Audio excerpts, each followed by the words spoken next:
Hi, I'm Charlotte. I'm a senior at Pittsburgh and major in media studies and economics.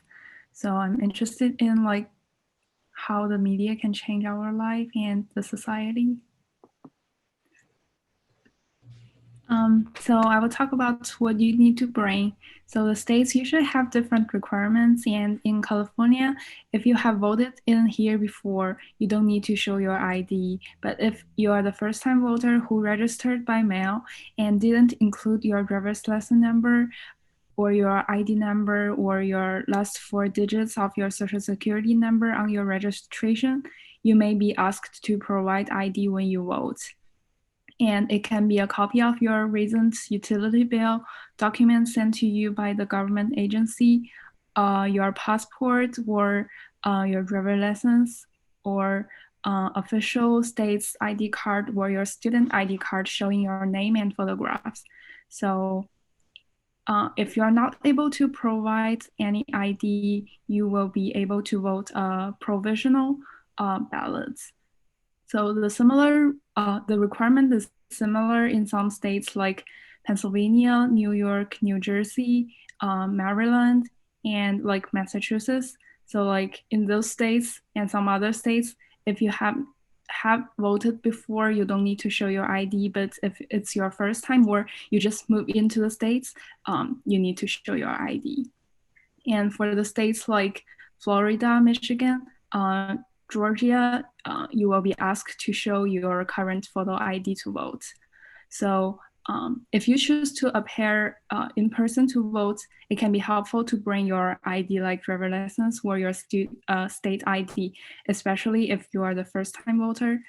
And to minimize contact during the pandemic, bring your own black ink pen. And you can also bring a stylus or similar object for use with the touchscreen voting machines, but make sure to check with the polling worker before using. And remember, do not wipe down the voting equipment yourself. Voting safety.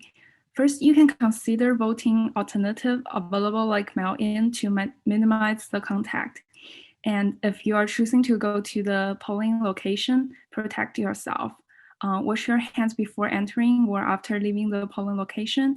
And you can use the alcohol-based hand sanitizer containing at least 60% alcohol frequently, especially after touching surface like door handles or the voting machines.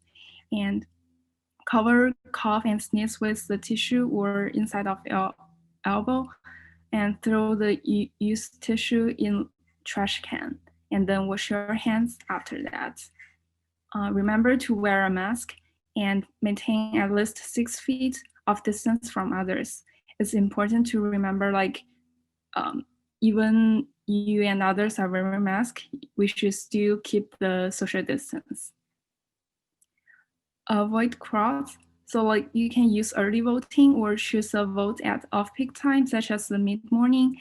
And if you are driving to the polling location and your schedule allows, monitor the voter line from your car and join it when it's shorter. If possible, complete any documents before you arrive at the polling location, and you can always check your voting location and requirements online in advance because they may be changed due to the COVID-19. If you'd like to keep up with our initiative in the future, you can follow us on Instagram, Twitter, Facebook, all at youth2020vision. And you can also visit our website, which is this Weebly website,